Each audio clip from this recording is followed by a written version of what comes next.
신약 성경 요한복음 1장 12절에서 13절입니다. 우리 같이 한 목소리로 읽겠습니다.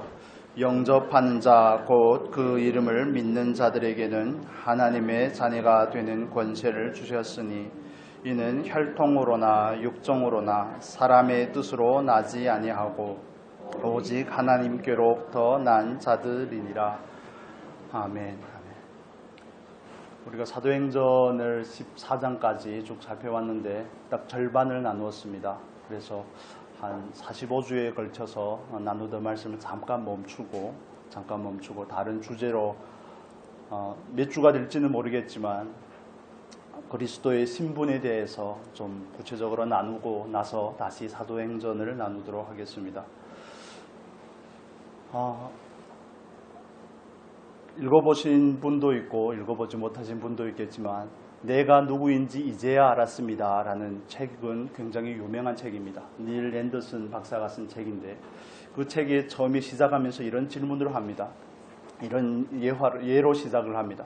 그 박사님이 하시는 이야기가 나는 다른 사람에게 당신은 누구입니까 하는 질문을 하기를 좋아한다고 그러시면서 당신의 예를 듭니다. 그래서 만약 다른 분이 자기에게 당신은 누구입니까 물어본다면 나는 닐 앤더슨입니다 이렇게 대답할 거라고 그러죠. 그래서 당신은 그건 당신이 아닙니다. 또 재차 당신은 누구십니까 물어보면 나는 신학교 교수입니다. 나는 목사입니다. 나는 박사입니다. 이렇게 대답할 거라고 그럽니다. 그것도 당신이 아닙니다. 그러면 또 질문을 하죠. 그러면 나는 침례교파에 속한 사람입니다. 그건 당신이 소속한 교파이지 당신은 아닙니다. 이름도 당신이 아니고 당신의 직업도 당신이 아니고 당신이 소속한 그 교파도 당신을 증명할 수는 없습니다. 오직 당신의 그 정체성은 그러면서 그 분이 하는 얘기가 우리 그리스도인에게 있어서 우리들의 정체성을 알 수 있는 유일한 방법은 그리스도 안에서 알 수 있다는 그렇게 시작을 합니다. 저와 여러분은 스스로에 대해서 어떻게 인식하고 있습니까? 여러분 누구십니까? 하나님 우리에게 많은 신분들을 주셨고 우리가 예수 그리스도 안에서 다른 의미로 말하면 말씀 안에서 말씀이 우리를 향하여서 누구라고 하는지에 대해서 바른 인식과 이해를 갖는 것은 굉장히 중요한 부분의 문제입니다. 내가 누구인지를 바르게 알 수 없으면 하나님이 누구인지도 바르게 알기가 힘들기 때문에 그렇습니다. 하나님을 아는 지식과 사람 자기를 아는 지식은 어느 것이 더 우선된다고 말하기가 어려운 부분이 좀 있지만 그러나 이 두 가지는 똑같이 중요한 것입니다. 우리가 그리스도인으로서 하나님께서 우리에게 주신 그 사명과 목적을 따라서 살기 위해서 그리스도 안에서 우리에게 주어진 그 신분이 어떤 것인지 무엇인지 그 신분이 우리에게 주어졌을 때 그 신분으로 인하여 우리에게 주어진 축복이 무엇인지 우리가 마땅히 감당해야 될 의무가 무엇인지 하나님께서 우리에게 그런 신분을 부여하신 하나님의 목적하심과 그 의도가 무엇인지를 이해하는 것은 굉장히 중요한 것입니다. 많은 경우에 그리스도인들 중에는 예수를 믿으면 구원을 받는다는데 예수를 믿으면 천국에 간다고 이해를 하면서 이 땅에서 어떻게 살아야 될지에 대해서 오리무중에 빠진 것처럼 헤매고 있는 분들을 종종 봅니다. 구약식의 표현을 하면 이스라엘 백성들이 하나님의 사람인 모세를 통해서 모세의 인도함을 받아 애굽에서 나와서 광야에 이르렀는데 그들이 막상 가야 될 목적지는 가나안이라는 약속의 땅이지만 그들은 광야에서 배회하면서 거기에서 40년이라는 시간을 낭비하게 되죠. 어디로부터 나와서 어디로 가야 되는지에 대해서 전혀 알지 못하기 때문에 그렇습니다. 여러분이 그리스도 안에서 하나님께서 우리에게 주어진 그 신분을 따라 산다는 것은 마치 그런 것과 같습니다. 하나님께서 우리에게 그 신분을 주신 그 신분에 적합한 목적과 그 의미와 또 그 신분이 우리에게 부여한 축복과 누림이 무엇인지를 바르게 이해하지 못할 때 우리는 그 신분을 따라 사는 삶이 전혀 불가능한 것입니다. 우리가 성경에서 우리에게 말하는 여러 가지 신분들에 대해서 나누겠지만 대표적인 5가지에 대해서 나누겠습니다. 자녀에 대해서, 왕에 대해서, 제사장에 대해서, 성전에 대해서, 신부에 대해서 나눌 텐데 이 말씀에 대해서 중국교회에서 가정교회 지도자분들하고 같이 나눴던 적이 있습니다. 그러면서 우리는 예수 그리스도 안에서 왕 같은 제사장입니다. 베드로전서 2장 9절의 말씀이죠. 그래 당신들은 왕입니다 라고 이렇게 얘기하니까 한 번도 누가 자기한테 왕이라고 얘기해 본 적이 없다고. 자기 남편만 자기를 무서워한다고. 예수 그리스도 안에서 자기가 왕이라는 사실을 모르는데 어떻게 왕으로 살겠습니까? 자녀라는 사실을 모르는데 어떻게 자녀답게라는 그 다음의 순서로 나아갈 수가 있겠습니까? 그래서 우리가 예수 그리스도 안에서 내가 누구인지를 바르게 인식하는 것은 신앙에 있어서 굉장히 중요한 첫 걸음이 되는 것입니다. 우리가 이 나눔을 통해서 그리스도의 신분에 대한 나눔들을 통해서 그리스도 안에서 우리의 정체성, 우리의 신분에 대해서 바르게 인식하고 그 신분의 합당한 축복이 무엇이며 그 신분에 마땅히 드려져야 될 의무가 무엇이며 하나님께서 그 신분을 부여하신 궁극적인 목적이 무엇인지에 대해서 이해함으로 정말 그 신분에 걸맞는 사람이 될 수 있기를 예수님의 이름으로 축복합니다. 이건 정말 굉장히 중요한 부분의 문제입니다. 하나님 저에게 어떤 신분을 주십시오가 아니라 하나님께서 우리에게 주신 것이죠. 하나님 제가 자녀가 되고 싶습니다가 아니라 하나님께서 우리를 은혜로 자녀로 부르신 것입니다. 정말 영접하는 자, 곧 그 이름을 믿는 자들에게는 하나님의 자녀라는 권세를 주셨는데 이건 전적인 하나님의 은혜에서 비롯된 것이고 사람의 뜻이나 의지에서 비롯된 것이 아니라 하나님으로부터 난 것입니다. 그래서 하나님께서 우리에게 이런 신분을 주셨다는 것은 그 신분에 걸맞는 그 다음 페이지가 있다는 것을 의미하는 것이기도 합니다. 우리의 신분에 대해서 먼저 나누기에 앞서서 하나님께서 우리에게 그리스도 안에서 이 신분을 주시기 전에 그 상태에 대해서 잠깐 살펴보면 좋겠습니다. 창세기 3장과 4장의 말씀이죠. 하나님께서는 하나님의 형상을 따라서 아담과 하와를 만드셨습니다. 아담을 만드시고 아담의 갈빗대를 취하여 하와를 만드셨습니다. 하나님의 형상과 모양이라는 것은 하나님을 나타내는 존재로, 하나님을 닮은 존재로 만들었다는 것을 의미하는 것입니다. 그럼에도 불구하고 고린도후서 11장에서 말씀하는 것처럼 마귀의 속임을 당한 하와로 인해서 죄가 들어오게 되고 그들은 하나님께서 먹지 말라고 했던 그 선악과의 열매를 먹음으로 인해서 하나님께서 그들에게 주신 모든 축복을 잃어버리게 됩니다. 하나님께서는 그들에게 엄청난 축복과 은혜를, 누림과 안식을 주셨지만 그 한 번의 불순종으로 인해서 완전한 타락에 처하게 되고 그들의 영과 혼과 몸에서 결정적인 변화들이 일어나게 되죠. 영은 어떻게 되는 것입니까? 하나님과 단절이 되고 영은 죽게 되는 것입니다. 전인적이기 때문에 영이 죽고 몸도 차츰차츰 죽어가는 것이죠. 영이 죽어서 하나님과 더 이상 교통할 수 없는 사람이 되었습니다. 그래서 창세기 6장 3절은 사람이 뭐가 되었다고요? 이제부터는 하나님의 영이 다시는 사람과 함께 하지 아니하나니 사람은 육체가 됨이라 이렇게 말하는 것입니다. 이제는 하나님과 더 이상 소통할 수 없는 존재가 되었던 것이 영이 죽음을 맞이하게 된 것입니다. 또 우리의 감정과 우리의 생각과 우리의 의지는 어떻습니까? 하나님께서 사람을 처음에 만들었을 때 그 생각은 그 지성은 하나님이 어떤 분이신지를 알고 하나님의 창조의 목적인지를 알고 있던 그런 정말 바른 온전한 지성을 가지고 있었지만 그러나 그 선악과 열매를 먹고 나서는 하나님을 피할 수 있다고 생각을 하게 되는 것입니다. 자기의 수치를 무화과 잎으로 가릴 수 있다고 생각을 하고 하나님을 두려워하여 숨으면 하나님께서 못 찾을 것이라고 생각을 하는 것이죠. 하나님에 대한 이해가 왜곡되게 된 것입니다. 스스로에 대한 이해도 왜곡이 되죠. 자연스럽게. 그리고 감정에서는 어떤 일들이 일어납니까? 두려움과 수치가 찾아옵니다. 염려와 걱정이 찾아오고 사장에 넘어가면 그 안에는 분노와 시기와 질투가 있습니다. 내 뼈 중에 뼈요 살 중에 살이라고 하던 그 고백을 넘어서서 이제는 뭐라고 그럽니까? 내 탓이라고 말합니다. 하나님께서 보내주신 그 여자가, 여러분 그러시지 않으시기를 바랍니다. 하나님께서 주신 그 여자가 감정에 있어서도 똑같은 그런 부정적인 결과들이 나타나게 되는 것이죠. 그들의 의지에 있어서는 어떻습니까? 그들의 의지는 오롯이 하나님을 향한 그 의지였고 하나님의 말씀에 순종하기 위한 자유의 의지였지만 타락하고 나서는 수많은 선택에 당면하게 되는 것입니다. 선과 악의 구분이 자기에게 있기 때문에 그것을 따라서 행할지 말지, 죄를 범하고 나서는 사실은 하나님 앞에서 선한 선택을 할 수 없는 존재가 된 것이죠. 그래서 에베소서 2장에서는 뭐라고 말합니까? 공중의 권세 잡은 자를 쫓아 살면서 진노의 자녀가 되었다고 말합니다. 그 마음과 육체가 원하는 것을 따라 행하며 하나님 앞에서 진노의 자녀가 된 것입니다. 그래서 하나님 앞에서 죄를 범하고 타락했다는 것은 전인적인 타락인 것입니다. 영이 죽은 것이고 생각과 감정과 의지에 있어서 완전한 훼손이 있는 것입니다. 그리고 그 몸은 어떻습니까? 그 몸은 점차적으로 죽어가지만 사실 죽게 되는 것입니다. 그걸 죄의 결과라고 말하죠. 로마서 6장 23절의 말씀 우리 암송하지 않았습니까? 죄의 결과가 뭡니까? 사망입니다. 하나님의 은사는 생명이지만 죄의 결과는 사망입니다. 그 사망으로 인해서 그 죄가 들어옴으로 인해서 아담 한 사람의 범죄지만 모든 사람에게 사망이 임하였다고 로마서 5장 12절 이하에서는 그렇게 말씀해주고 있습니다. 그렇습니다. 저와 여러분은 하나님 앞에서 모든 것을 잃어버린 존재였습니다. 예레미야 17장 9절 10절의 말씀을 따르면 만물보다 거짓되고 부패한 존재가 되었고 칼빈 선생이 하는 표현대로 말하면 전적으로 타락한 존재였습니다. 회생 불가능한 존재였던 것이죠. 그렇지만 하나님께서 저와 여러분에게 은혜로 우리를 다시 부르시고 첫사람 아담의 실패를 마지막 아담인 예수 그리스도로 인하여서 회복해 하신 사건이 구원인 줄로 믿습니다. 예수 그리스도 안에서 우리는 다시 하나님의 자녀라는 신분으로 회복하게 되었고 하나님 앞에서 왕같은 제사장으로 회복하게 되었고 신부로서 준비되어지고 있고 우리는 하나님 앞에 성전으로서 하나님께 영광이 되는 삶으로 나아가게 된 것입니다. 전적인 하나님의 은혜인 줄로 믿습니다.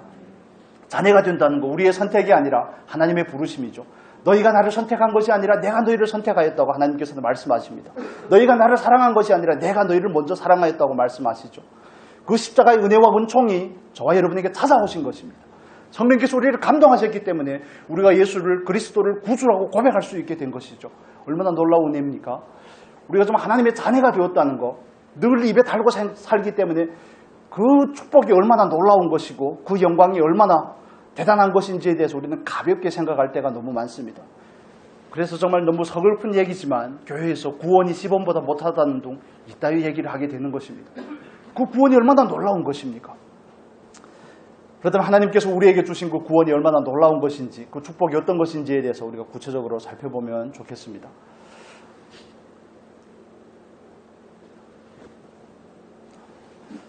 오늘 본문에 말씀하는 것처럼 13절의 말씀 우리 한번 다시 같이 읽겠습니다. 13절 같이 읽겠습니다. 이는 혈통으로나 육정으로나 사람의 뜻으로 나지 아니하고 오직 하나님께로부터 난 자들이니라. 아멘. 우리는 은혜로 하나님의 자녀가 되었습니다. 하나님의 자녀가 되었다는 것은 저와 여러분에게 있어서 놀라운 은혜이고 축복인 줄로 믿습니다. 이건 하나님의 말씀이고 하나님의 말씀의 선포이기 때문에 우리는 이 사실을 믿는 겁니다. 수용하는 겁니다. 받아들이는 겁니다. 말씀이 그렇다고 하기 때문에 그렇게 믿는 겁니다. 그 말씀이 믿어지지 않는다면 하나님 저에게도 이 말씀이 믿어질 수 있는 은혜를 주십시오라고 반응하는 것이 저와 여러분이 말씀을 향한 반응이 되어야 되는 것입니다. 이게 은혜고 이게 축복이라고 말하는데 하나님 제가 보건대는 별로 축복으로 여겨지지 않습니다. 그러면 우리의 마음과 우리의 생각과 우리를 바꿔야 되는 것이 우리가 말씀을 향한 합당한 반응이라는 것입니다. 신명기 33장에서는 이렇게 말씀합니다. 모세가 신명기에서 마지막에 설교를 마치면서 마무리하는 얘기죠. 신명기 33장 29절의 말씀 한번 같이 보겠습니다. 잘 아시는 말씀인데 29절 같이 읽겠습니다. 이스라엘이여 너는 행복한 사람이로다. 여호와의 구원을 너같이 얻은 백성이 누구냐? 그는 너를 돕는 방패시요 내 영광의 가리시로다. 내 대적이 내게 복종하리니 내가 그들의 높은 곳을 밟으리로다. 아멘. 이스라엘이여 이스라엘 백성들을 지칭하는 말이죠. 너는 행복한 사람이로다. 행복한 사람이 된 이유에 대해서 밑에서 설명을 해주고 있습니다. 여호와의 구원을 너같이 얻은 백성이 누구냐? 저와 여러분이 하나님의 은혜로 인하여서 하나님의 구약에서는 백성이라고 그러고 신약에 와서는 자녀라고 이렇게 표현을 하죠. 하나님의 자녀가 되었다는 것은 놀라운 은총의 은혜의 결과입니다. 그래서 성경은 우리에게 너는 행복한 사람이라고 선언을 하는 것입니다. 행복한 사람이 되어라가 아니라 행복한 사람이라고 말씀을 하는 겁니다. 그래서 우리가 마태복음의 팔복을 나눌 때도 말씀을 드렸던 것처럼 팔복은 복의 기준에 대한 우리를 향한 선언인 것입니다. 하나님의 나라에서는 이걸 복이라고 말한다고 하는 것이죠. 세상의 가치와는 전혀 다른 가난하고 심령이 가난하고 좀 의에 줄이고 목마른 자 마음이 청결하고 긍휼히 여기는 자가 복이 있다고 하는 것이 하나님의 나라의 백성의 기준입니다. 여러분 저와 여러분이 하나님 앞에서 하나님께서 우리를 행복한 사람이라고 선언하고 계시니 저와 여러분이 삶을 대하고 이 삶을 살아갈 때도 똑같이 그렇게 믿음으로 믿고 그렇게 반응하실 수 있기를 소원합니다. 나는 불행한데요. 불행하다고 여기신다면 불행하다고 여기게 되는 그 요소들을 제거해야 되는 것입니다. 하나님 앞에서 그 부분이 뒤틀려지고 왜곡이 되었다면 그 부분이 바르게 정하게 되어야 되는 것입니다. 십자가의 은혜로 보혈의 공로를 힘입어서 그 부분이 다시 회복이 되어야 되고 성화가 되어야 되는 것입니다. 여러분 하나님의 말씀은 생명입니다. 그 말씀은 진리죠. 그 말씀은 우리에게 들어와서 정말 개백의 역사를 이루는 살아있는 운동력 있는 말씀입니다. 그래서 우리는 그 말씀 앞에 믿음으로 화답하는 것입니다. 하나님께서 우리를 행복자라고 말씀하시니 하나님 제가 행복자인 줄로 믿습니다. 그러나 제가 여기기에 만약 행복하지 못하다고 여기는 그 요소들에 대해서 그 원인과 그 이유에 대해서 우리는 하나님 앞에서 성령의 빛비춤을 구하고 그 한 가지 한 가지를 구체적인 부분들을 수정해 가는 것입니다.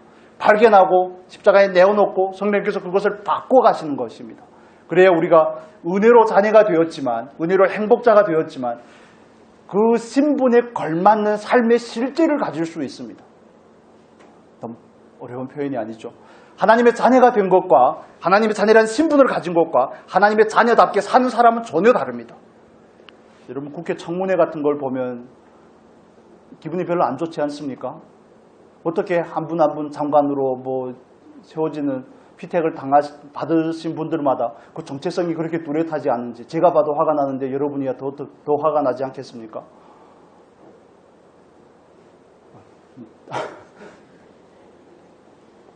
막말이 나올까봐. 바다 건너가 사시던지. 그런데 여기에 국적을 가지고 사는데 남의 정체성을 가지고 사는 겁니다. 그건 정말 이거 말도 안 되는 얘기가 아니겠습니까? 우리가 그리스도인으로 살아간다는 것도 자칫하면 그럴 수 있다는 사실에 대해서 이해할 필요가 있습니다. 신분과 실제는 다릅니다. 신분은 은혜로 되어지지만 실제는 훈련과 연단이라는 과정을 통해서 만들어지게 되는 것입니다. 그래서 우리는 신분에 걸맞는 삶의 실제를 이루기 위해서 내가 먼저 누구인지에 대한 좌표를 먼저 설정하고 나에 대한 바른 정체성에 대한 인식을 바로 가지고 나는 하나님의 자녀이구나. 그렇다면 은혜로 자녀가 되었는데 어떻게 자녀답게 살 것인가를 그 2차의 고민으로 나아가게 되는 것입니다. 자녀라는 인식이 없기 때문에 함부로 사는 것입니다. 그리스도인으로서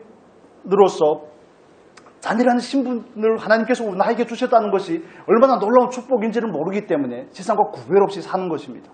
물론 안다고 해서 다 사라지는 것이 아니라고 말씀을 드렸습니다. 거기에는 다양한 복합적인 요소들이 있죠.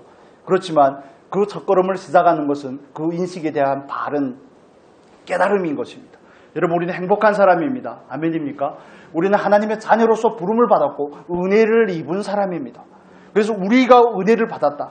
다른 표현으로 하면 복을 받았다는 그 기준은 세상에 말하는 그 기준이 아닙니다. 건강하고 또 좋은 직장을 가지고 금전적인 여유가 있고 자녀들이 잘 되고 이런 기준이 아니라 에베소서에 말씀하는 것처럼 신령한 복이라는 그 기준을 가지고 우리는 살아야 되는 것이죠. 에베소서 1장의 말씀 보겠습니다.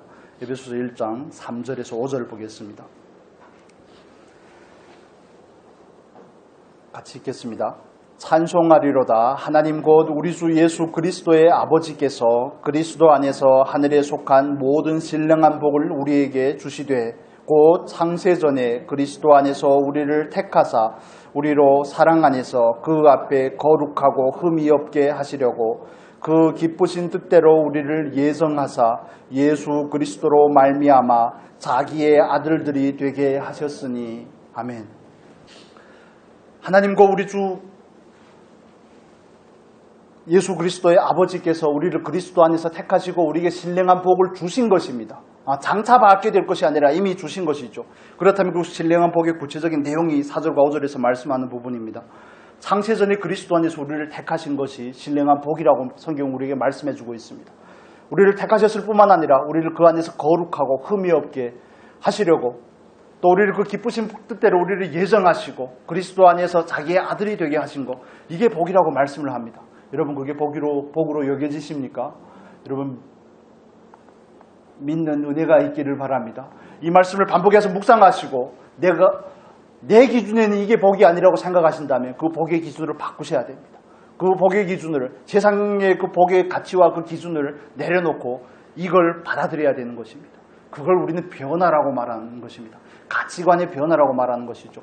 그리스도인은 말씀의 가치를 가지고 사는 사람입니다. 세상의 가치를 가지고 사는 사람이 아닙니다.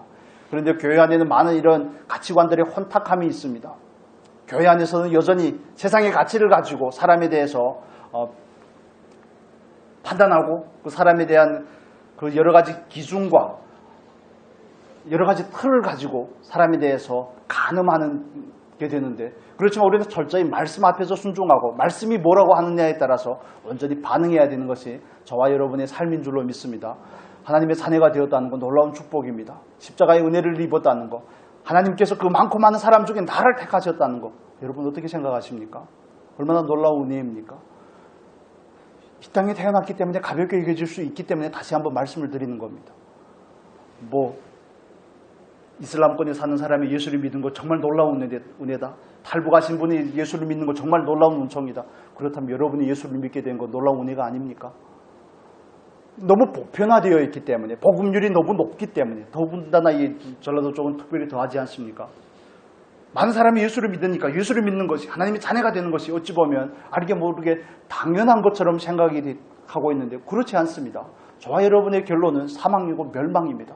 영원한 불못에 들어가는 것이 우리에게 주어진 운명이었지만 하나님께서 우리를 건져내신 것입니다. 우리를 택하시고 그 많은 사람 가운데서 나를 자녀로 삼으신 것입니다. 이건 놀라운 은혜이죠.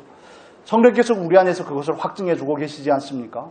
우리가 세상의 영을 받지 아니하고 하나님으로부터 온 영을 받았는데 그 성령께서 우리 안에서 우리가 하나님의 자녀라는 것을 증거하시고 우리에게 주신 그 은혜의 선물들에 대해서 우리에게 확증시켜 주고 계시는 것입니다. 그 부분이 희미해지고 있다면 그 부분부터 수정을 해야 되는 것입니다.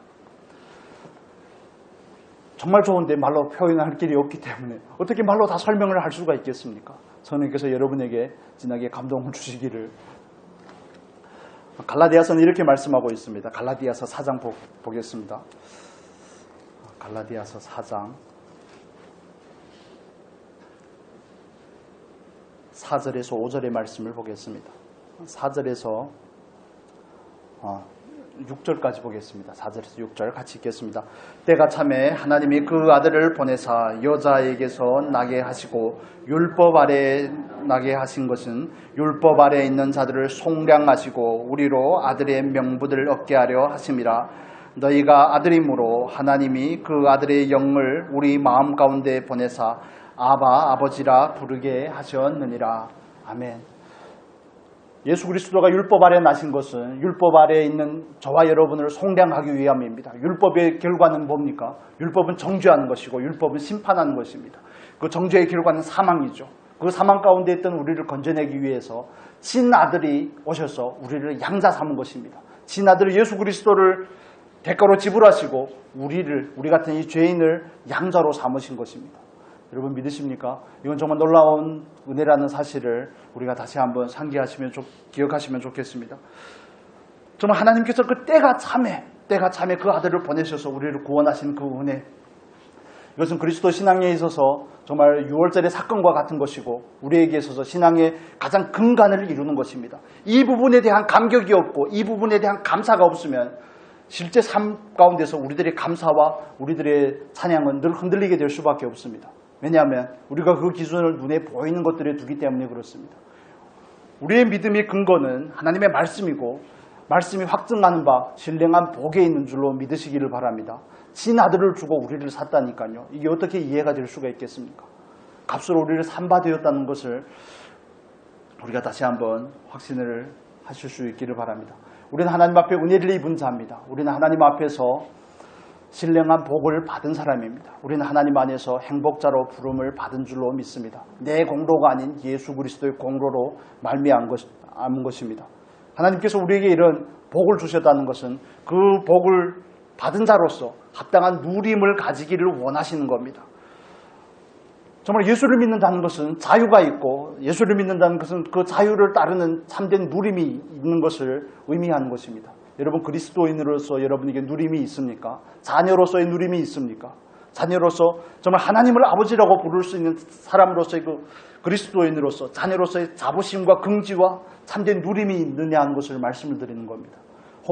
혹여나 세상 사람들처럼 그렇게 놀라운 축복을 받았음에도 불구하고 세상의 가치를 따라 정말 갈대같이 흔들릴 때가 있는지 우리는 살펴볼 필요가 있습니다.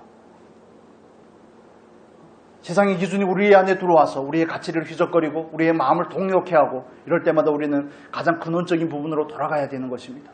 나는 예수 안에서 행복한 사람입니다. 나는 예수 안에서 은혜 입은 사람입니다. 나는 예수 안에서 로마서 8장에 말하는 것처럼 양자의 영을 받은 사람입니다. 아버지를 아버지라고 부를 수 있는 사람입니다. 하나님의 아버지라면 다가 아니겠습니까? 아버지가 국회의원만 해도 얼마나 의시되는데 하나님이 내 아버지라는데, 그런데 많은 그리스도인들 중에 하나님이 친아버지가 아니신 것 같아요. 마치 하나님을 아버지라고 부를 수 있는데, 정말 이거 얼마나 다정하고 친근한 표현입니까? 아버님 이런 게 아니라 아빠라고 부르는 거 아니겠습니까? 그럼에도 불구하고 그분의 임재와 그분이 우리에게 주시는 축복에 대해서 전혀 누리지 못하고 삶에서 전전긍긍하고 있고 걱정과 염려에 쌓여 있다면 우리는 그분을 친아버지로 하는 것이 아니죠. 그분을 친아버지로 한다는 것은 내 삶을 온전히 그분께 맡긴 것을 의미하는 것입니다. 그분을 친아버지로 한다는 것은 그분의 주권에 나를 온전히 굴복시키는 것을 말하는 것입니다. 그분을 친아버지로 한다는 것은 예수 그리스도 안에서 모든 풍성한 것을 하나님께서 나에게 주실 수 있는 분이라는 것을 믿는 것입니다. 그분을 친아버지로 인정한다는 것은 좀 하나님께서 나에게 가장 좋은 것을 주셨을 뿐만 아니라 장차 가장 좋은 것을 주실 분이라는 것을 믿는 것입니다. 그분의 은혜와 그분의 사랑과 그분의 공의에 나를 온전히 내어드리는 그런 사람이 하나님을 친아버지로 아는 사람이죠. 그분을 친아버지로 아는 사람이 내일의 염려가 있겠습니까? 오늘날에 참된 만족만 있을 뿐이죠. 하나님을 친아버지로 아는 사람이 어떻게 원망과 불평과 정죄가 그렇게 쉽게 나오겠습니까? 남의 종에 대해서 함부로 정죄하고 판단할 수가 있겠습니까? 가난한 자를 멸시할 수가 있겠으며 자기의 장점을 가지고 다른 사람의 약점에 대해서 왈가왈부할 수가 있겠습니까? 과연 하나님은 저와 여러분에게 친아버지가 되어 계십니까? 그분의 친아버지라면 우리는 그분으로부터 모든 것을 신령한 것을 공급받는 줄로 믿습니다. 오늘은 말씀을 좀 자주 찾아봐야 될 것 같은데 빌립보서 4장 19절 정말 좋아하는 말씀입니다. 빌립보서 4장 19절 같이 보겠습니다. 이 말씀 우리가 암송을 하면 좋겠습니다. 같이 읽겠습니다. 나의 하나님이 그리스도 예수 안에서 영광 가운데 그 풍성한 대로 너의 모든 쓸 것을 채우시리라. 아멘. 하나님이 우리의 하나님을 넘어서서 여러분의 하나님이 될 수 있기를 바랍니다. 나의 하나님이 되어야 되는 것입니다. 모세의 하나님, 아브라함의 하나님이 아니라 나의 하나님이 되어야 되는 것입니다. 다윗의 하나님이 아닙니다. 나의 하나님이 되어 주관적인 고백이 있어야 되고 그분을 우리의 삶 가운데서 구체적으로 경험을 해야 되고 그분을 더 깊이 알아가는 은혜가 우리에게 있어야 되는 것입니다. 그분을 아는 것만큼 믿을 수 있습니다. 왜냐하면 믿음과 알미라는 것은 정비례가 되기 때문에 그렇습니다. 그분이 얼마나 높으신 분이신지, 그분이 생각이 얼마나 높으시며 그분의 주권과 그분의 거룩함과 그분의 영광이 얼마나 대단한 것인지에 대해서 우리가 알 때, 그분이 참된 창조주라는 사실을 알 때 우리는 비로소 그분 앞에 무릎 꿇을 수 있고 그분 앞에 우리의 삶을 의탁하고 맡길 수가 있는 것이죠.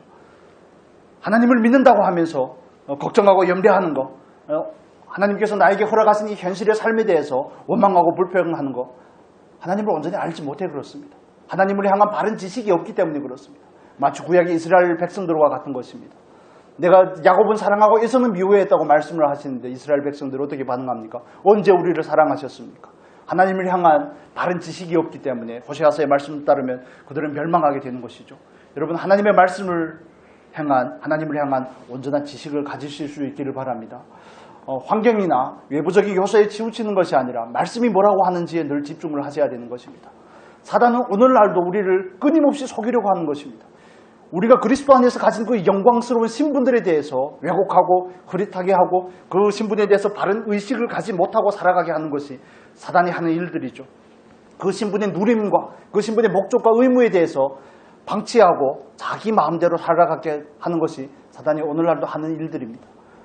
여러분 우리는 그렇게 살라고 부름을 받은 존재가 아닙니다. 우리는 하나님을 친아버지로 모신 하나님의 사람들인 줄로 믿습니다. 하나님의 자녀로 부름을 받아 그분 안에서 참된 누림을 가지실 수 있기를 바랍니다. 그분이 나의 아버지입니다. 우리가 그분께 구하는 것은 모든 것을 다 받게 되는 줄로 믿습니다. 여러분 믿습니까? 아멘이 작은 걸 보니 누가복음 15장 탕자의 비유에서 아버지가 큰형에게 했던 이 말씀을 우리 한번 살펴보겠습니다. 제가 읽어드려도 되는데 같이 한번 살펴보면 좋겠습니다. 누가복음 15장 30절에서 32절 보겠습니다. 누가복음 15장 30절에서 32절 같이 읽겠습니다. 아버지의 살림을 창녀들과 함께 삼켜버린 이 아들이 돌아오매 이를 위하여 살진 송아지를 잡으셨나이다.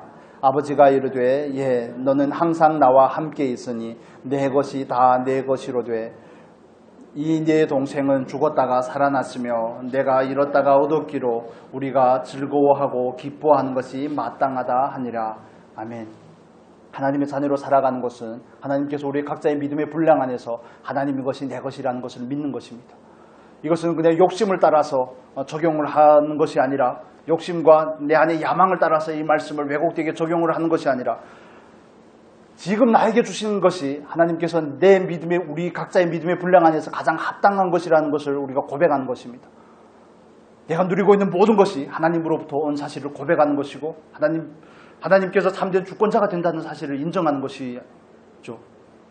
여러분 아십니까? 우리가 누리고 있는 것이 다 하나님께서 주셨다는 사실. 하나님께서 우리에게 주신 것이 돌이 아니고 떡이라는 사실을 아십니까? 하나님께서 우리에게 주신 것이 뱀이 아니고 생선이라는 사실을 아십니까? 하나님께서 간섭하지 아니하시면 공중에 삼새 한 마리도 떨어지지 않는다는 사실, 하물며 이 종교한 인생에게 닥치는 모든 일들이 하나님의 주권 안에 있다는 것을 아십니까? 그걸 정말 아는 사람이 어떻게 하나님 앞에서 그렇게 원망의 말을, 불평의 말을 쉽게 쏟아낼 수가 있습니까? 삶의 실제가 원망과 불평이 늘 앞선다면 다시 돌아가서 하나님의 주권을 인정하지 않는 것입니다. 이건 겸허하게 받아들일 수 있으면 좋겠습니다. 하나님을 모르기 때문에, 그분의 주권을 인정하지 않기 때문에, 나에게 주신 것이 하나님으로부터 왔다는 사실, 내 분량에 가장 합당하다는 것을 인정하지 않는 것이라는 것을 우리가 정말 겸허하게 받아들이시면 좋겠습니다. 말과 실제가 다르다는 것은 실제는 우리의 말을 증명하는 것이 되어야 되는 것이죠. 실제가 곧 우리의 모습인 것입니다. 여러분 이해가 되십니까? 지식이 내가 아닙니다. 삶이 나입니다. 정말 하나님의 말씀을 따라서 사는 그 삶의 실제가 나의 모습인 것입니다. 우리는 많은 경우에 그 깨달음에 속습니다. 내가 깨달은 그 깨달음이 나인 줄로 착각을 하고, 내가 받은 그 감동이 나인 줄로 착각을 하고, 이 말씀을 아는 그 지식이 나인 줄로 착각을 하는데 그렇지 않습니다. 삶의 실제가 나입니다. 왜냐하면 그 삶의 실제는 우리의 생각을 따라서, 우리의 의지를 따라서 이루어지는 궁극적인 결과물이기 때문에 그렇습니다. 그래서 잠언 23장 7절에서는 뭐라고 말합니까? 그 사람이 생각이 어떠하면 그 사람은 곧 그런 사람이라고 말합니다. 이건 절대 거부할 수 없는 것이죠. 믿음이 있고 없고는 삶으로 증명이 되는 것이 아니겠습니까? 그래서 우리가 하나님 앞에서 내 삶에 원망이 있고 불평이 있고 정죄가 있고 감사가 없다면 내 믿음이 이 정도밖에 안 되었구나를 인정을 하면 좋겠습니까? 인정을 하실 수 있기를 바랍니다. 그냥 직설적으로 말씀을 드리겠습니다. 아무리 하나님께서 우리에게 좋은 스승을 주시고 우리에게 하나님께서 많은 정말 좋은 말씀을 듣게 하셨다고 할지라도 내 삶에서 구체적인 적용이 없으면, 구체적인 훈련과 연습이 없으면 말씀과 나는 늘 떨어져 사는 것입니다. 실제와 우리의 신분은 전혀 다른 것입니다. 우리는 그리스도인으로서 자녀로서 복을 받았지만 그 복을 우리의 삶 가운데서 전혀 누리지 못하는 사람일 수가 있습니다.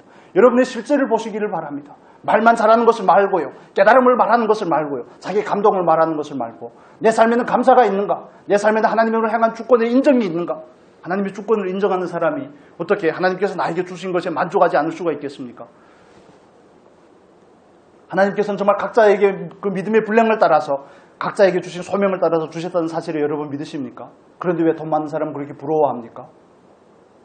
왜 건강한 사람을 그렇게 부러워하죠? 왜 이 세상에서 누리며 떵떵거리며 사는 사람에 대해서 그렇게 목말라 합니까? 하나님의 말씀을 향해서는 목말라하지 않는데 이 세상을 향해서 군침을 흘리고 있습니까? 뭐가 잘못된 것입니까? 우리는 하나님 앞에서 우리의 삶의 실제를 가지고 바르게 분별을 해야 되는 것입니다. 저는 예전에 목회자만 되면 뭐가 다 되는 줄 알았습니다. 목회자만 되면 기도도 자연스럽게 되고 성경도 자연스럽게 알게 되는 줄 알았습니다. 천만의 말씀요. 기도도 연습하지 않으면 안 되고 말씀도 읽지 아니하면 모르는 것입니다. 교회를 많이 다닌다고 하는 게 아니라는 사실. 정말 많은 구체적인 요소들이 있습니다. 마땅히 순종하고 실천해야 될 부분들이 있는 것입니다.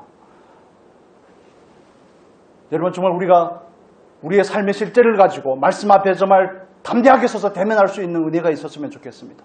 내 모습이 그 실상에 드러날 때 내가 뭐 목사가 되었던 장로가 되었던 권사가 되었던 안수집사가 되었던 집사가 되었던 성도가 되었던 하나님 앞에서 내 실존이 온전하게 드러나고 그 실존을 가지고 하나님 앞에 나아가 온전히 굴복할 수 있는 저와 여러분이 되면 좋겠습니다. 나는 과연 자녀가 맞는가? 자녀라는 신분에 걸맞는 삶이 있는가? 이걸 질문해야 되는 것입니다.